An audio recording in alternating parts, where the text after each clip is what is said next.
सीधा सवाल में बात लोकसभा चुनाव की होगी। पहला चरण मुकम्मल हो चुका है।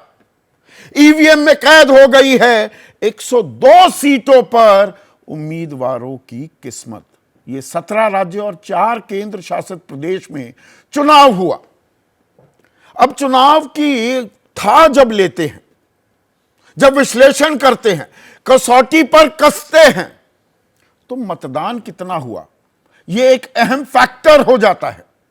और अब आंकड़े आ गए हैं, मुकम्मल आंकड़े आ गए हैं चुनाव आयोग के कि आपने, जनता जनार्दन ने कितना बढ़ चढ़कर हिस्सा लिया लोकतंत्र के सबसे बड़े मेले, सबसे बड़े जश्न में। और यहां मैं एक बार फिर आपसे गुजारिश भी करूंगा, आपको सलाह भी दूंगा कि वोट डालना आपका हक ही नहीं, आपकी जिम्मेदारी है। इसी से लोकतंत्र मजबूत होता है। लेकिन पहले चरण का जो मतदान हुआ, यहां पर आप लोगों का उत्साह बहुत कम दिखा है। और यह मैं क्यों कह रहा हूं? 2019 में इन 102 सीटों पर लगभग 70% मतदान हुआ था, जो गिरकर 63% हो गया है। 7% का डिप, गोता। और इसमें अगर हम राज्यवार थोड़ा विश्लेषण करें तो तस्वीर और साफ होती दिखाई देती है। बिहार में 4 सीटों पर मतदान हुआ, 1/10, 10% सीटों पर मतदान हुआ, लेकिन 5% की गिरावट, 54%। कोई बड़ा जोशीला मतदान नहीं हुआ था 2019 में, लेकिन उसमें भी 5% का गोता। राजस्थान 7% का गोता, 64% से 57% पर आ गया है मतदान। मध्य प्रदेश की बात करें तो मध्य प्रदेश में तो 8% की गिरावट आई है मतदान में। 75% था मतदान, 6 सीटों पर हुआ है, कुल मिलाकर 29 सीटें हैं। लेकिन एक ट्रेंड पकड़ में आती है, उस पर आगे मैं चर्चा करूंगा। 8%, 67 पर आ गए। उत्तर प्रदेश, दिल्ली की गद्दी का रास्ता लखनऊ से होकर गुजरता है, वैसे पश्चिमी उत्तर प्रदेश में 8 सीटों पर मतदान हुआ और यहां भी 7% की गिरावट, 7% का डिप। उत्तराखंड 5 सीटें हैं और 5 सीटों में से ये 8 गलत लिख दिया है, उत्तराखंड में 5 ही सीटें हैं। 62 से गिरकर 56% हो गया है मतदान, जबकि पश्चिम बंगाल में 4% की गिरावट पर 85% था। बंपर वोटिंग हुई 2019 में और यह गिरकर 81% हो गया है। महाराष्ट्र में 5 सीटें, 2% की गिरावट। अब इससे तस्वीर क्या उभरती है? जब भी हम चुनाव का विश्लेषण करते हैं, 2 शब्दों का इस्तेमाल किया जाता है और करना जरूरी भी है, प्रो इनकम्बेंसी और एंटी इनकम्बेंसी। भाई, एक तो वोटर मन बना लेता है कि जो सरकार है उसको आगे एक और पारी खेलने के लिए मोहर लगाएंगे, बटन दबाएंगे। Pro incumbency.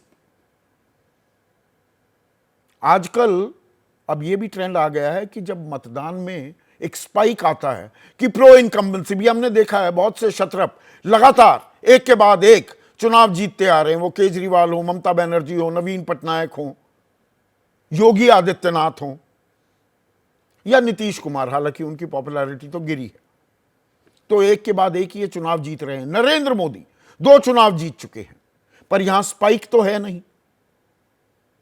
पर इसकी एक उलट तस्वीर भी है कि जो कमिटेड वोटर है उसने वोट दे दिए, और एंटी इनकम्बेंसी का जो फैक्टर है कि नाराजगी है, भाई हटानी है ये सरकार, बहुत हुआ, अब की बार किसी और को मौका देंगे, तो लोग बढ़ चढ़कर मतदान करते हैं। तो वो भी होता नहीं दिख रहा है। पर अब की बार 400 पार, कहीं ऐसा तो नहीं है कि बीजेपी कार्यकर्ता को लगा कि अरे वोट देने की क्या जरूरत है समर्थक को, मोदी तो जीत ही रहे हैं, वो निकले ही नहीं। और निकलने वालों में ज्यादा तादाद उन लोगों की है जिनकी किसी न किसी मुद्दे पर नाराजगी है। यह बड़ा दिलचस्प होने वाला है विश्लेषण। फिर 2019 से अगर हम तुलना करें 2024 के चुनाव की, 2019 में पुलवामा, राष्ट्रवाद, हिंदुत्व, जिसे कुल मिलाकर और जन कल्याणकारी नीतियां, मोदित्व का भी नाम दिया जा सकता है, उसकी एक गूंज सुनाई दे रही थी। राफेल को मुद्दा बनाने की कोशिश की विपक्ष ने, खास राहुल गांधी ने, कि चौकीदार चोर है, पलटवार हुआ, मैं भी चौकीदार, और उसकी गूंज ज्यादा सुनाई दी।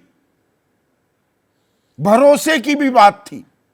6,000 रुपए की किसान सम्मान निधि, उसका पुट ज्यादा दिखा बजाय न्याय योजना, जिसमें 72,000 रुपए सालाना, 6,000 रुपए महीने देने की बात थी। भरोसा नहीं किया।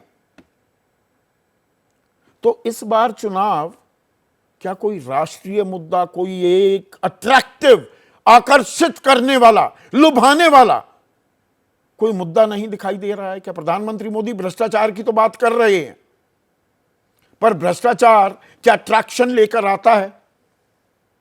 विश्व गुरु बन गए, 5वीं सबसे बड़ी अर्थव्यवस्था बन गए, सबसे तेजी से विकास करने वाली अर्थव्यवस्था है, पर यह वोटर को घर से बाहर निकलकर मतदान केंद्र तक जाने के लिए उत्साहित करता है या मजबूर करता है? या कुछ ऐसे मुद्दे अंदर खाने? इस बार चुप्पी सी है, एक मौन है वोटर में। वो जोश, जुनून, उत्साह नहीं दिखा रहा, लेकिन बहुत सी परेशानियों से दो चार भी हो रहा है। महंगाई है, बेरोजगारी है, किसानी का मुद्दा है, युवाओं की दिक्कतें हैं, एमएसएमई की कमर टूट गई, तो वो चुपचाप वोट डाल रहा है क्या? और चुनाव स्थानीय होते जा रहे हैं क्या, कि लोकल इश्यूज पर? अब आप कहेंगे लोकल इशू पर तो बढ़ चढ़कर वोट देना चाहिए। यही तो खेल आज हम समझने की कोशिश करेंगे कि स्थानीय हो गया, और स्थानीय होने का मतलब क्या जातियों के हिसाब से भी वोट डाले जा रहे हैं, कि फलाना जाति नाराज, वो खुश, ये पारंपरिक वोट बैंक था पर वो खिसक गया क्या? और इसके लिए एक बानगी 8 सीटें जो उत्तर प्रदेश में वोट डाले गए, उन पर निगाह डालूं तो थोड़ी बात को मैं और साफ करने की कोशिश करूंगा। मुजफ्फरनगर, कवाल में बवाल हुआ। मुजफ्फरनगर दंगे 2014 में बड़ी गूंज थी, 19 तक वो चली, 80-20 का चुनाव भी, वो 2022 में भी कहा गया। लेकिन मुजफ्फरनगर में 9% की गिरावट है वोटिंग में, 59%, 68% के बजाय। फिर कैराना की बात करें, यहां पर 7% का डिप। सहारनपुर में 5% की गिरावट है, रामपुर में 8%, मुरादाबाद में 5%, पीलीभीत में 5%, नगीना में पहले जितना मतदान लगभग होता दिखा है, 4% की गिरावट है, जबकि बिजनौर में 8%, तो 7-8% की यह गिरावट। मैंने एक कार्यक्रम किया था कि राजपूत नाराज हैं, यह खबर आ रही है पश्चिमी उत्तर प्रदेश में, कि योगी आदित्यनाथ का पत्ता कट ना जाए, शिवराज सिंह चौहान वाला हाल ना हो जाए चुनाव के बाद, वीके सिंह को टिकट ना देना, पश्चिमी उत्तर प्रदेश में सिर्फ एक मुरादाबाद सीट से ठाकुर को, एक राजपूत को अपना उम्मीदवार बनाना, क्या यह बीजेपी के लिए भारी पड़ सकता है? ये वो इलाके भी हैं जहां पर जो अकलियत है, जो अल्पसंख्यक है, मुसलमान हैं, उनकी तादाद अच्छी खासी है। और पुराना तजुर्बा यह कहता है, अभी इसी ने कास्ट वाइज कोई वो नहीं बताया है, लेकिन पुराना तजुर्बा यह बताता है कि मुसलमान जितना वोट बैंक, जितना प्रतिशत वोट डला है, 60% है, तो मुसलमान का ये मानकर चलिए 75% तक उन्होंने वोट डाला। तो ये किसके लिए नुकसानदेह साबित होगा? कुछ ऐसी ही तस्वीर बिहार में भी दिख रही है। बिहार में तो जैसा मैंने आपको बताया 54% के करीब मतदान था, लेकिन गया में 6% का डिप, जमुई में 4%, नवादा में 6%। सिर्फ औरंगाबाद पिछली बार जैसा मतदान करता दिखा है, लेकिन वहां भी 2% की गिरावट है। और कहां कहां मतदान अच्छा खासा हुआ है। अब यह भी देखने वाली बात है, जब हम प्रो इनकम्बेंसी और एंटी इनकम्बेंसी की बात करते हैं, 60 से 70% के बीच तमिलनाडु में हुआ। यहां लगभग 3% की ही गिरावट है, 72% से गिरकर यह 59.5% पर आ गया। वहां बीजेपी खाता खोल पाएगी, यह अपने आप में लाख टके का सवाल है। 70 से 80% वाले राज्यों में, छोटे छोटे राज्य हैं, मेघालय, अरुणाचल प्रदेश, मणिपुर, एक असम भी है, वहां पर लगभग 75% मतदान हुआ है। यहां बीजेपी मजबूत है। यह प्रो इनकम्बेंसी की बानगी है क्या? यह नाराजगी का एक खाका भी बुना जा रहा है। जबकि पश्चिम बंगाल में 4% के करीब गिरावट है, लेकिन तब भी 80 का आंकड़ा मतदान पार करता दिखाई दे रहा है। अब राजनीतिक बयानबाजी क्या हो रही है? प्रधानमंत्री मोदी कह रहे हैं पहले चरण में जनता ने इंडिया को पूरी तरह से नकार दिया है, 4 जून के बाद एक दूसरे के कपड़े फाड़ेंगे, यह प्रधानमंत्री मोदी कह रहे हैं। मुबारकबाद भी दी थी एक्स पर मतदाताओं की, आपने बढ़ चढ़कर हिस्सा लिया, पर बढ़ चढ़कर हिस्सा नहीं लिया है मतदाताओं ने, यह भी एक तस्वीर है। जबकि अखिलेश यादव यह ताल ठोक रहे हैं कि बीजेपी के लिए पहला चरण फ्लॉप रहा। अमित शाह कहते हैं पहले चरण में कांग्रेस का सुपड़ा साफ हो जाएगा। तेजस्वी यादव कह रहे हैं 400+ फिल्म मतदान के पहले चरण में सुपर फ्लॉप, कि 400+ की यह फिल्म सुपर फ्लॉप हो रही है। वो कह रहे हैं रोजगार एक बड़ी समस्या है और मतदान में वो बात होती दिख रही है, फिर तो और मतदान होना चाहिए था। पलटकर यह भी पूछा जा सकता है तेजस्वी से। जबकि संजय सिंह, आम आदमी पार्टी के सांसद, जमानत पर बाहर हैं, वो कह रहे हैं पहले चरण में इंडिया की एक तरफा जीत होगी। इसी पर विश्लेषण करेंगे। ऐसे में आज का सीधा सवाल, कम मतदान किसका नफा, किसका नुकसान? एक और चीज जोड़ देता हूं, कौन परेशान? और वोटर्स का मोह भंग।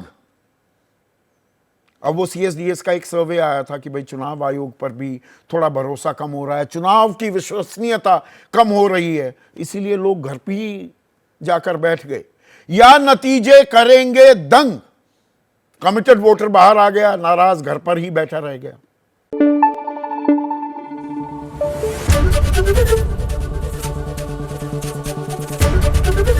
ABP न्यूज आपको रखे आगे।